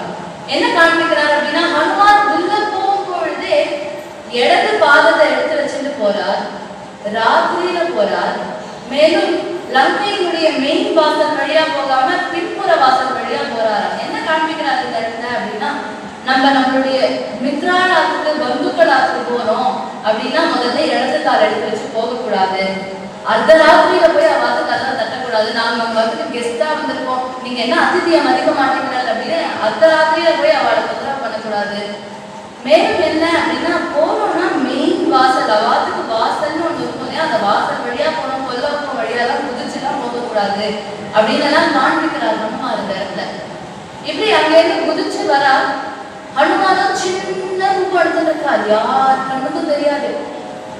அப்படி இருக்கும்போது ஒருத்தி பார்த்துட்டா ஹனுமார. யாரு அப்படின்னு கேட்டா, லங்கினி அப்படின்னு அந்த லங்கையோட காவல் தேவதை அவர். அவளுக்கு என்ன வேலைன்னா எப்பவும் ரவுண்ட்ஸ்ல இருக்கணும், லங்கைக்குள்ள யாரும் உள்ள வந்துடக்கூடாது. அதுக்கு ராவணன் இவளை அப்பாயிண்ட் பண்ணி வச்சிருக்கா. இவளுக்கும் ரொம்ப தீக்ஷ்ணமான பார்வை, அதனால பார்த்தாலே உடனே கண்டுபிடிச்சிருவா. இது ஹனுமாரையே கண்டுபிடிச்சிட்டா இல்லையா. அப்படி ஹனுமார் வரா. ஓய் யார் அது? இவர் பார்த்தா, அது டூரிஸ்ட்மா, உங்க ஊர் ரொம்ப அழகா இருக்குன்னு கேள்விப்பட்டுட்டாங்க. எல்லாமே அப்படியே தங்கமா இருக்குமாமே, அதனால சும்மா உங்க ஊரை சுத்தி பார்த்துட்டு போனாங்க. அதெல்லாம் வர முடியாது, அதெல்லாம் உள்ள யாரையும் அனுப்ப முடியாது. இவருடனே லங்கி லங்கையோட தேவத்தை சொல்லிட்டா, அதனால நம்ம மறுபடியும் ஆத்துக்கு போயிடும் அப்படின்னு திரும்பி போயிடுவாரா என்ன. மறுபடியும் உள்ள போறாரு, போகக்கூடாதுங்கிற மறுபடியும் உள்ள போறாங்க அப்படின்னு ஒண்ணு வச்சாலாம். ஹனுமார் பார்த்தாரு, என்னடா இது ஒரு ஸ்திரீ, அவர் பொதுவா ஸ்திரீகள் எடுத்து பேசவே மாட்டார், அதுலயும் இவ வந்து இப்படி நம்மள அடிக்கிறாரு, இது என்ன உபதிரவமா இருக்குன்னு தெரியலையே, இது நம்ம தட்டி வைக்கணும், இல்லைன்னா ராமம் எங்களுக்கு உபதிரவம் பண்ணிட்டு இருக்கோம் அப்படின்னு பார்த்தார். நம்ம எங்கேயாவது அடிச்சு பண்ணோம் அப்படின்னா அவன் போயே விழுவா. அதனால ஸ்திரீ ஹத்தியெல்லாம் பண்ணக்கூடாது. நம்ம இவளுக்கு ஏதாவது லேசா ஏதாவது பண்ணி விட்டா போறோம்னு இடது கை சுண்டு வரலாது லேசா அப்படி தள்ளினார். தள்ளினதுக்கே கிருக்கிற சுத்தி மட்டையிலிருந்து கீழே விழுந்தாரு கிரி. உடனே எழுந்துக்கிறா, கண்ட நம்பி கசக்குறா, என்ன நடந்ததுன்னு புரியல. அப்ப எழுந்துற உடனே இவரை பார்த்தவரை புரிஞ்சிருது. உடனே கையை கொடுத்துட்டு மகாபாவ பெரிய கையுடையவரே, என்ன வெறும் சுண்டவராக நவுத்தினார். அதுக்கே அந்த பிரபாவமே தாங்காம பிரசீத சுமகாபாவம் மகாபாவம். எனக்கு பிரம்மா சொல்லியிருக்கார், நான் எப்ப பிறப்பு கையால அடி வாங்குறேனோ அப்ப நான் இருக்கிற இடத்துக்கு அழிவுன்னு சொல்லியிருக்கார். அதனால உங்ககிட்ட நான் நிறைய வாங்கிட்டேன். ஒண்ணுமே வாங்கிக்கல, அதுக்கே சொல்றாரு நான் நிறைய வாங்கிட்டேன். அதனால நீங்க உள்ள போய் நீங்க என்ன பண்றீங்களோ பண்ணுங்க அப்படின்னா ஹனுமானங்களுக்கு வரா. வந்து பார்த்தா லங்கையோ எப்படி இருக்கு அப்படின்னா ஒவ்வொன்றும் ஸ்வர்ண பவனமா இருக்கு. எல்லாம் கும்பபவனம், கும்பபவனம், கும்போதர பவனம், இப்படி ஒவ்வொன்றும் கும்பம்னு அந்த காலத்திலே ராவணன் இந்த ரைமிங் தான் பேர் வைக்கிறதா கண்டுபிடிச்சுட்டான் உங்களுக்கு. அதனால இப்படி எல்லாம் பார்த்தா தங்கமயமா இருக்கு. பெரிய பெரிய தெருக்கள், பெரிய பெரிய ராஜ வீதி, தேர் போற அளவுக்கு இப்படி லங்கையில ஒவ்வொரு இடமா தேடி தேடி மூல முடுக்கு இல்லாம தேடுறா. அடுத்து ராவணனுடைய பவனத்துக்கே வரா. பவனத்துல முதல்ல வந்து பார்த்தா கஜானா ட்ரெஷரி என்னன்னு பார்த்தா அந்த ட்ரெஷரிக்கு ஒரு கதவு இருக்கு. அந்த கதவே இந்த தங்கத்துல பண்ணி மாணிக்கியானா வச்சிருக்கான். அந்த கதவை திறந்து உள்ள போய் பார்த்தா அப்படியே கொட்டி கிடக்கு, எல்லா மாணிக்கம் ஸ்வர்ணம் எல்லாம் கொட்டி கிடக்கு. அதை பார்த்தா இந்த சீத்தை இல்லவா அப்படின்னு கிளம்பிட்டார். அடுத்து பாக்கசாலை, டைனிங் ஹால். சரி பைசா வந்து ஒன்றும் எடுத்து போட்டுக்கல. சாப்பாடு அப்படின்னா ஒவ்வொரு ஊருக்கு ஒவ்வொன்று ஸ்பெஷல்னு இருக்கும். லங்கைக்கு என்ன ஸ்பெஷல்னு இருக்குமோ அதை லைட்டா டேஸ்ட் பார்த்துட்டு அப்படியே போய் தேடுவோம் அப்படின்னு பார்த்தாரான்னா இது பாக்கசாலை, இது சீத்தை இல்லை அப்படின்னு உடனே வெளியில கிளம்பிட்டார். இந்த இடத்துல ஹனுமான் ரெண்டு விஷயத்த காண்பிக்கிறார். என்ன காண்பிக்கிறார் அப்படின்னா ஒரு மனுஷனால கட்டுப்படுத்த முடியாதது ரெண்டு விஷயம். என்னன்னு கேட்டா ஒண்ணு மனசு, இன்னொன்னு நாக்கு.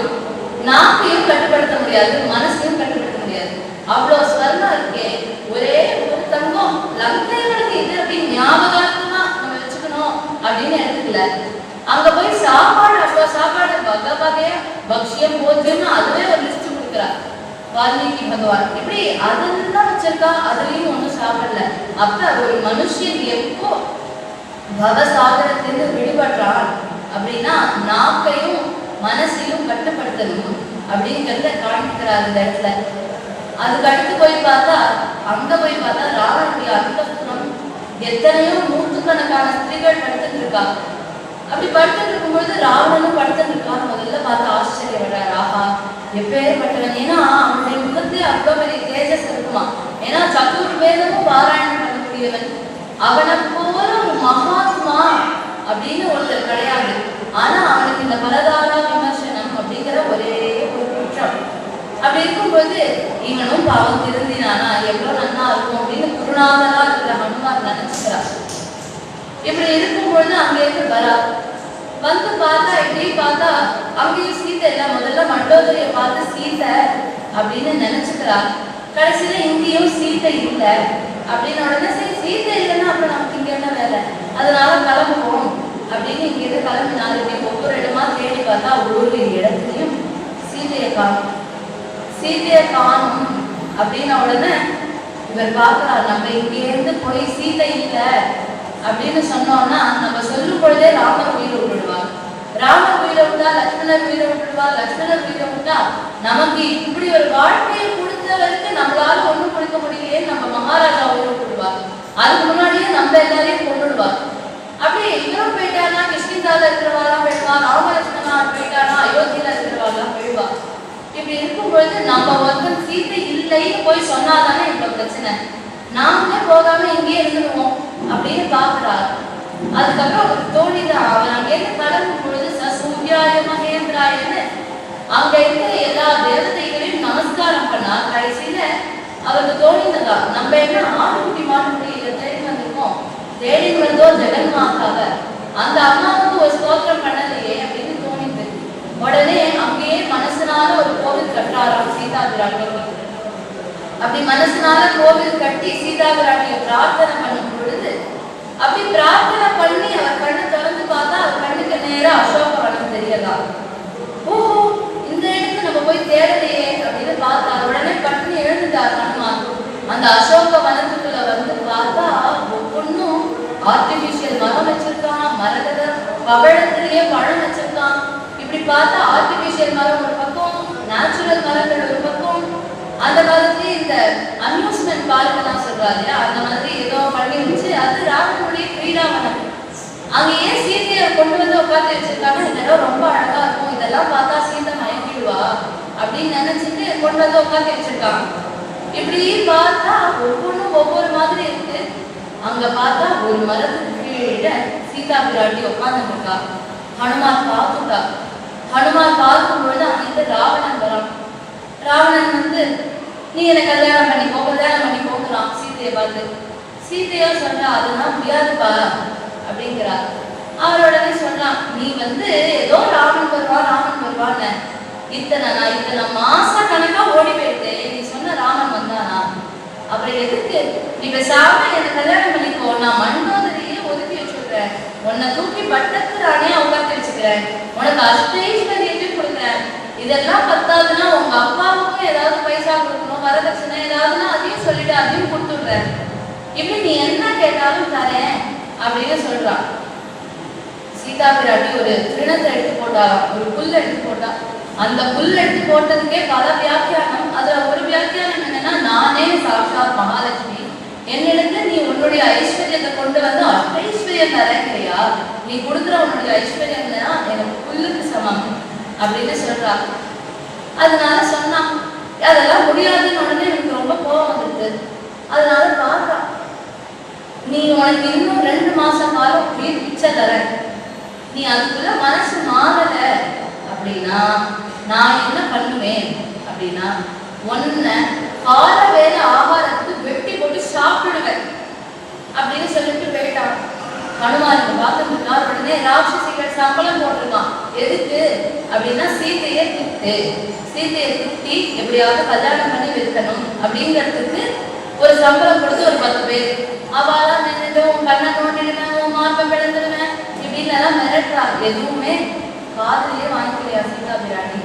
தோணிதானா எவனோ ஒருத்தன் வரான், வந்து உனக்கு 10 மாச காலம், உனக்கு 2 மாசம் தான் உயிர் பிச்சைக்கிறான், யாரோ போடுற பிச்சையில நான் எதுக்கு வாழணும் அப்படின்னு தோணித்தான். பட்டுன்னு என்ன பண்ணா அப்படின்னா, தன்னுடைய தீர்க்கமான கூந்தல் அதை எடுத்துட்டு எந்த மரத்தடியில தான் உட்கார்ந்து இருந்தாலும் அந்த மரத்திலேயே தான் சுருக்கும் பொழுது நம்ம போயிடுவோம், எவனோ கொடுக்குற பிச்சையில நம்ம எதுக்கு வாழணும் அப்படின்னு தோணித்தான். அப்படி இருக்கும் பொழுது அந்த மரத்து மேலதான் உட்கார்ந்து இருக்காருன்னு உடனே பட்டுன்னு குதிச்சு, நான் தான் ராமதூதன் அப்படின்னா சீத்தை பயந்து போயிடுவா. ஏன்னா ஏற்கனவே இப்படிதான் நான் தான் சன்னியாசி அப்படின்னு ஒருத்தன் வந்து ஏமாந்துட்டு போயிட்டான். இது ஏதோ வந்து குதிக்கிறது இதுவும் ராவணமா தான் இருக்கும் அப்படின்னு நினைச்சுட்டு பயந்து போயிடுவா. அதனால மேலேருந்து உட்கார்ந்து மெதுவா ராமாயணத்தை கானம் பண்றாராம். ராமாயணத்தை பாடும் பொழுது சீதைக்கு ஒரு வாட்டி ராமான்னு கேட்குமா அந்த லங்கையிலன்னு நினைச்சிட்டு இருக்கோம்.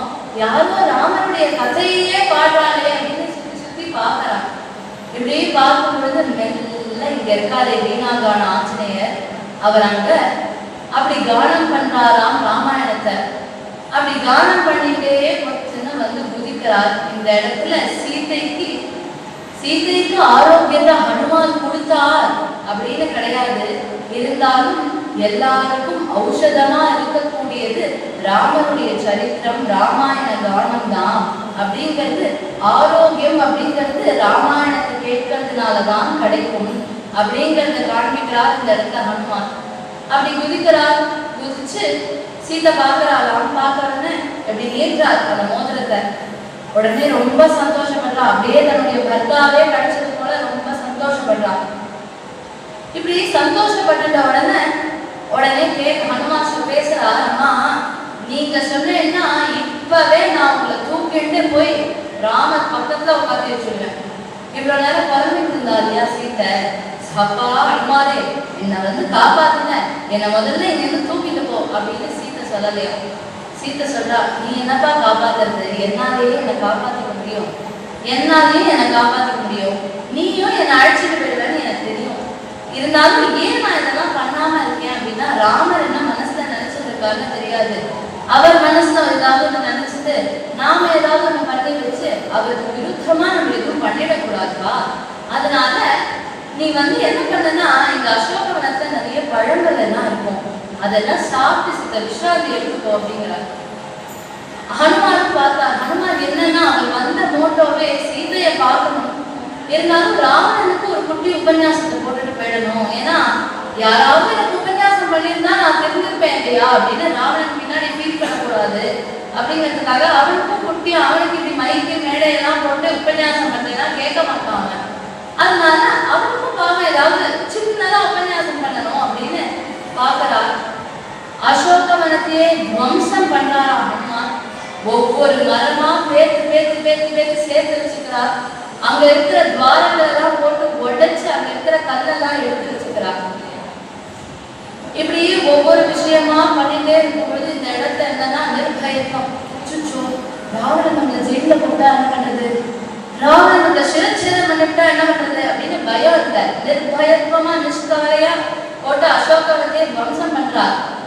நியூஸ் போயிடுது ராவணனுக்கு. ஏன்னா இது அவனோட கிரீடாவனம் ரொம்ப ஃபேவரட் பிளேஸ். இந்த பிளேஸை யாரோ இப்படி அடிச்சு நொறுக்குறா அப்படின்னு உடனே நியூஸ் போயிடுது. ராவணன் கிளம்புறானா, நான் வரேன்னு. அக்ஷகுமாரன் சொல்றான், என்னப்பா குரங்கு பிடிக்கிறதுலாம் ஒரு வேலை, நீங்க போலாமா, குரங்கு பிடிக்கிறதுக்கு நான் போயிட்டு வரேன் அப்படின்னா அக்ஷகுமாரனை சிக்ஷிச்சார். இப்படி ஒவ்வொருத்தரா வரா, கம்ச சேனாதிபதா வரா, எல்லாரும் வந்தவானா இவ வர்றதுக்குள்ள ராவணனுக்கு நியூஸ் போயிடுறது, இவெல்லாம் போயிட்டா அப்படின்னு. கடைசியில காம முடியல, மறுபடியும் ராவணன் கிளம்புறான். இந்திரஜித் பார்த்தா, அப்பா உங்க ரேஞ்சுக்கு குரங்கு பிடிக்கிறதெல்லாம் ரொம்ப ரொம்ப சின்ன வேலைப்பா, நான் இருக்கேன், நான் பாத்துக்கிறேன். தம்பியாக பாவம், அவனுக்கு அவ்வளவு பலம் கிடையாது, எனக்கு நன்னா இந்திரனையே ஜெயிச்சவன், அதனால இந்திரஜித்துன்னு பேரு, அதனால நான் போயிட்டு வரேன் அப்படின்றான். அவனும் ரொம்ப நேரம் யுத்தம் பண்றான். அவன் யுத்தம் பண்ணணும்னு அஸ்திரத்தை எடுத்து போட்டான் அப்படின்னா ஹனுமான் கையை கட்டி நிற்கிறான்.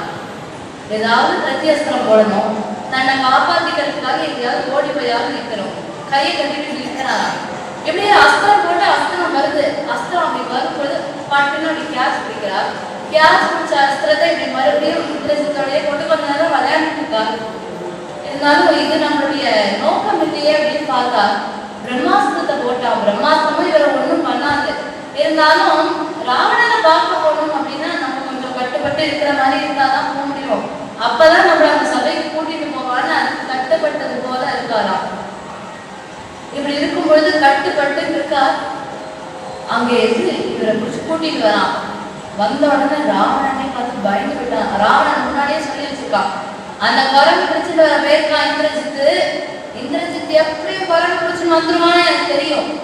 யாராவது அந்த குரங்க பார்த்து சீட்ல இருந்து எழுந்தே தொலைச்சு தொலைச்சு, குரங்குக்கு என்ன மரியாதை வேண்டி கிடக்கு, அதனால யாரும் சீட்ல இருந்து எழுந்துக்க கூடாது அப்படின்னு சொல்லி வச்சிருக்கான். அங்க இருந்து கூட்டிட்டு வரா ஹனுமார. சீட்ல எல்லாரும் உட்காந்துட்டு இருக்கா. முதல்ல ராவணன் எழுந்து நிற்கிறான், கையை கட்டிட்டு. ராஜாவே எழுந்து நிற்கிறாரு. பக்கத்துல அந்த கூட இருந்தவாதான் எழுந்து நிற்கிறா. பக்கத்துல இருக்கிற வசத்தை ஞாபகப்படுத்துறா, நீங்க எழுந்து நிற்க வேண்டாம்னு சொன்னேன், நீங்க எழுந்து நிற்கிறேன் அப்படின்னா பட்டவே நிகா பண்ணிட்டான். நான் ஒன்றும் மரியாதை தான் கொடுக்கணும்னு எழுந்து நிற்கல, யாரோ வராதே யாருன்னு பார்க்கலான்னு எழுந்து நின்றுட்டேன் அப்படின்னு சமாளிச்சுக்கிறான். உடனே பார்த்தா அங்க இருந்து வந்து தைரியமா பேசுறாரா அந்த இடத்த. ராமசாமி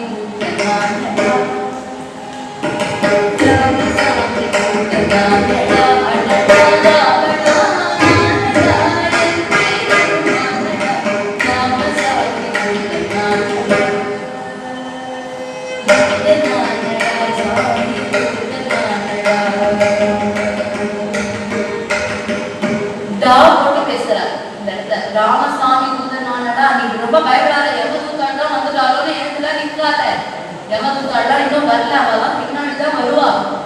நான் இப்ப ராமனுடைய தூதன் வந்திருக்கேன், நீ வந்து சீதையை ஒப்படைக்கல அப்படின்னா மேலே உனக்கு அழிவுதான் அப்படின்னு சொல்றான். ராவணன் பார்த்தானா, ஓஹோ இவன் சொல்லிட்டார் அப்படின்னு உடனே சரி சீதையை கொடுத்துடுவோம் அப்படின்னு இல்லையா, கொள்ளு இந்த வானரத்தை அப்படிங்கிறான். விபீஷணர் எழுந்தார், அண்ணா என்ன இருந்தாலும் இப்படி வானரத்தெல்லாம் கொல்லக்கூடாது, இதுவோ தூதரா வந்திருக்காரு, தூதனெல்லாம் எப்படி இப்படி கொள்ளுவேன், தூதனெல்லாம் கொல்லக்கூடாது அப்படின்னா வார்த்தை நிறுத்துவே அப்படின்னா. 10 தலை இருக்கிற ராவனுக்கு ஒரு தலையிலையாவது மூளை இருக்கான்னு தெரியல, யாராவது குரங்கோட வார்த்தை தீ வைப்பாரா? இவன் சொன்னால அங்க கூட இருக்கிற ராட்சசாலாவும் வைக்கிறாங்க தீ வைக்கிறதுக்காக. அப்படி ஹனுமானோட வால் பெருசா போயிட்டே இருக்கு. அது அவளும் துணியை சுத்தி சுத்தி பார்த்தா துணி பத்தல, நம்ம லங்கையில துணி பத்தல, சுத்தி வரைக்கும் போறோம் அது தீயவை அப்படின்னு வச்சு விட்டா ஹனுமான் பார்க்கிறார். நம்ம வாழ்க்கை வச்சுட்டாரா, தீ வச்சுட்டாரா, வச்சதே தெரியல பாத்தியா அப்படின்னு பாக்குறாரு. சீதா பிராட்டி அங்க பிரார்த்தனை பண்ணிட்டு இருக்காராம். சீதோபவ ஹனுமதாக, அக்னி பகவானே நீங்க அனுமான ஒன்றும் பண்ணக்கூடாது அப்படின்னு பிரார்த்தனை பண்ணிட்டு இருக்கா. அதனால பாக்குறோம், ஓ நம்ம வாழ வச்சிருக்கா. நான் புரிஞ்சுடுத்து, நம்ம அப்பா வாயு பகவான் அவரோட ஃப்ரெண்டுங்கிறதுனால அக்னி பகவான் அவளை ஒன்றும் பண்ணல போல இருக்கு. அதனால இவ்வளோ ஹெல்ப் பண்ற அவருக்கு நம்ம ஏதாவது பிரசாதம் கொடுக்க வேண்டாமா, ஏதோ நம்மளால முடிஞ்சது கொடுக்கணும் அப்படின்னு பார்த்தா பட்டுன்னு ஆகாசத்தை பாஞ்சாரா. ஒவ்வொரு வீட்டுக்கா தீ வச்சுட்டே, எப்படி தீபாவளிக்கு வெடி வைப்பாரோ அது போல வச்சுட்டே போறாரு. இப்படி வச்சுட்டே போகும்பொழுது ஒவ்வொரு ராட்சசனுக்கும் ஒரு ராட்சசனுக்கு தாடி பத்தி இருந்தது. ஏன்னா அவனால தாடி பிடிச்சிருச்சா வச்சுருப்பா. தாடி பத்தி இருந்து அங்க இந்த ராட்சசால பார்த்து மூளை வேண்டாமோ, இப்படி வீடே பத்திட்டு எரியதே அப்படின்னு நம்ம ஏதாவது தண்ணி கிண்ணியே கொட்டி அடைப்போம் அப்படின்னு எல்லாம் பேசாம எங்க பச்சை கலர்ல எரியுது, உங்க என்ன கலர்ல எரியுது அப்படின்னு எல்லாம் கேட்டு நின்றுட்டு இருக்கா. ராவணன் பார்த்தா, அச்சோ என்னடா இது, இப்படி நம்ம தீ வைக்க சொன்னா இது லங்கைக்கே இந்த வானத்தை தீ வச்சுச்சே அப்படின்னு அவனும் பார்த்தா. ஏன்னா இது கவர்மெண்ட் பண்ற விஷயம் இல்லையா, பின்னாடி ஏதாவது பப்ளிக்கு ப்ராப்ளம் அப்படின்னா கவர்மெண்ட் தான் ஃபண்ட் பண்ணணும்.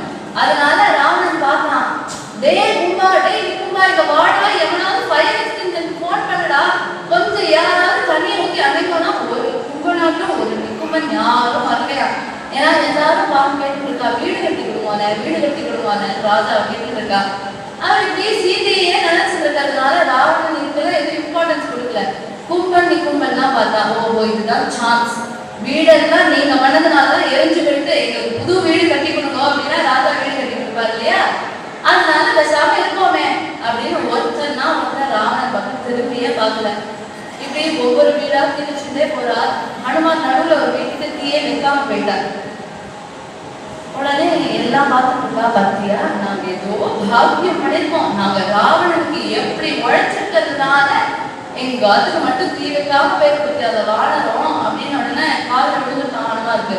ஓஹோ நீங்க ராவணனுக்கு ரொம்ப கைத்தறிய மாட்டவாதா, அதோ வரேன் அப்படின்னு வந்தா பெருசா வார்த்தை நின்று 4 பக்கமும் ஏறி விடுறாராம்.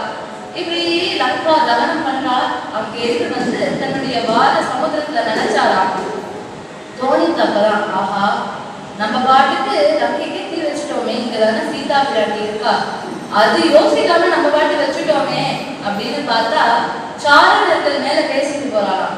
இது என்ன ஆச்சரியம் பத்தியா, இந்த ராம கைத்தறியான்னு சொல்லிட்டு ஒரு வானம் வந்து எல்லா இடத்துக்கும் பக்காவா தீ வச்சிருக்கு அந்த வானம். ஆனா பத்தியா இந்த அசோகவனத்தை மட்டும் ஒரு இலை கூட தரல பத்தியா. சீதையே அப்பேற்பட்ட அக்னியா இருக்கிறதுனால அந்த இடத்துல ஒரு அக்னியும் ஒன்றும் பண்ணல பத்தியா அப்படின்னு பேசின உடனே அப்பதான் மனசு சாந்தி ஆச்சா. அங்கேருந்து வரா, மறுபடியும் சீதா பிராட்டி கேட்கிறா, அம்மா உத்தரவு வாங்கிக்கிறேன் அப்படின்னு உடனே சூடாமணி கட்டி கொடுக்குறா. இதை கொண்டு போய் ஹனுமானிடத்தை கொடுத்துடும், எப்படியாவது ஹனுமான் கிட்ட கொடுத்து ராமகிட்ட எப்படியாவது சேர்த்துப்பா அப்படின்னு சொல்லிடுறா. உடனே மறுபடியும் அங்கேருந்து கிளம்புறா. அங்கேருந்து கிளம்பி மறுபடியும் வரா, இங்க ராமனிடத்தை வரா. ராமனிடத்தை வரும் பொழுது இங்க இருக்கிற வானரங்களும் பார்த்து, ஆமா ஹனுமான் வரா அப்படின்னு அது கத்திட்டு, அப்படி ஹனுமான் வந்தாச்சுன்னு எல்லாரும் ஹனுமான் புகழ்ந்துட்டு இருக்காராம். அந்த இடத்துல ஹனுமானுடைய யசஸ் தெரியறது. மேலும் பின்னாடியும் ஒரு இடத்துல விசேஷமா ஹனுமானுடைய யசஸ் தெரிய போகுது. ஹனுமான் அங்கேருந்து வந்து ஜல்லுன்னு குதிக்கிறார். குதிச்சு இவாள் இடத்துல நடந்த விஷயங்களை எல்லாம் சொல்றார். சொன்ன உடனே எல்லாத்துக்கும் ரொம்ப சந்தோஷம் பிறந்துக்கலாம். நம்ம சீதையை கண்டுபிடிச்சிட்டோம், அதனால ஒரு ட்ரீட், ஒரு பார்ட்டி நம்ம செலிப்ரேட் பண்ணிட்டு போய் ராமரை பார்க்கணும் அப்படின்னு மதுவனம் அப்படின்னு ஒரு இடம். அந்த இடத்துல போய் அவெல்லாம் செலிப்ரேட் பண்றா. ஹனுமாருக்கு கை கட்டின்னு பார்த்துட்டு இருக்காராம். சாதிச்சதுமோ ஹனுமான், இருந்தாலும் செலிப்ரேஷன் பண்றது இவாள் தான். இப்படி குரங்கு ஒவ்வொன்றும் மேலே கீழே நின்றுட்டு பார்த்தது சுக்ரீவனோட மாமா தான். அங்க வந்து வாட்ச்மேனா நின்று இருக்காரு. அவர் பார்த்தா அந்த குரங்கெல்லாம் ரொம்ப நூட்டி அடிக்கிறது தாங்கலன்னு உடனே சுக்ரீவன்கிட்ட போய் என்னமோ அந்த தெற்கு பக்கம் போனாங்க, அந்த பசங்க மட்டும் வந்து ரொம்ப நூட்டி அடிச்சுட்டு இருக்கா, என்னன்னு தெரியல, என்னன்னு விசாரிய அப்படின்னு நான் சுக்ரீவன்கிட்ட. நான் வர சொன்னேன், எல்லாரையும் வர சொல்லுங்க அப்படின்னு உடனே அவர் அங்கிருந்து வந்தா. வந்து சுக்ரீவ மகாராஜா அவங்க எல்லாரையும் கூப்பிடுறா. எல்லாம் ஆடி இருந்தது இல்லையா, எல்லாம் கவனிச்சுட்டு கைய வாழ வச்சுட்டு அப்படி வராங்க. எல்லாரும் வந்து நிக்கிறா. அப்படி வரும் பொழுதே ஹனுமான் கண்டேன் கண்டேன் கண்டேன் சீதை கண்டேன் ராகவா சீதையை பார்த்தேன் சொல்லும்போது சீதையை கண்டேன் அப்படின்னு சொல்லலையா. ஏன்னா சீதையை அப்படிங்கிறதுக்குள்ள ராமன் டென்ஷன் ஆயிட்டா பார்த்தாரோ பார்த்துக்கே தெரியும். இந்த இடத்துல வாக்பட்டுத்துவம் எப்படி பேசணும் அப்படிங்கிறது கண்டேன் சீதையை சீதையை பார்த்தேன்னு சொன்னாம கண்டேன் அப்படின்னு முதல்ல சொல்றா. ராமருக்கோ ரொம்ப சந்தோஷம். ராமரிடத்துல சூடாமணியை சமர்ப்பிக்கிறா. சமர்ப்பிச்ச உடனே ஹனுமான் பார்த்து சொல்றா, ராமர் ஹனுமன்னு உங்களுக்கு நான் என்ன கைமாறு பண்ணுவேனோ தெரியலையே. நீங்க இப்பேற்பட்ட ஒரு உபகாரத்தை பண்ணிருக்கேன்.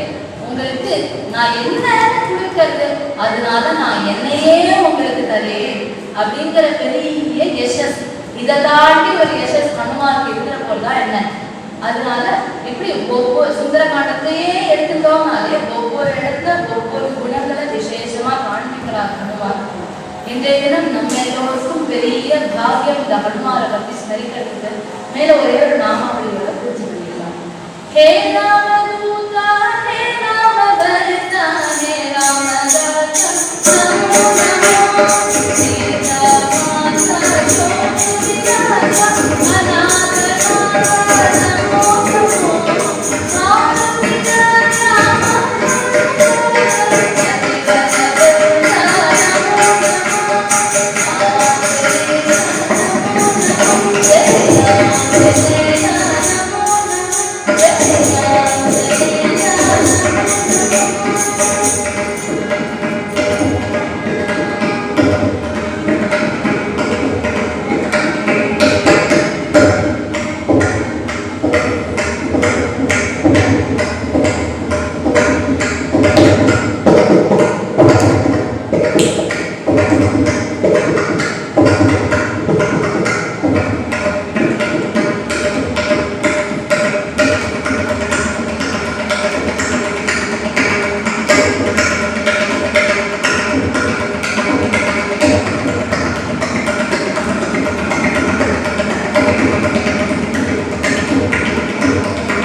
சாதனை அப்படின்னு கேட்டா பஜன சுகாமித சுந்தரன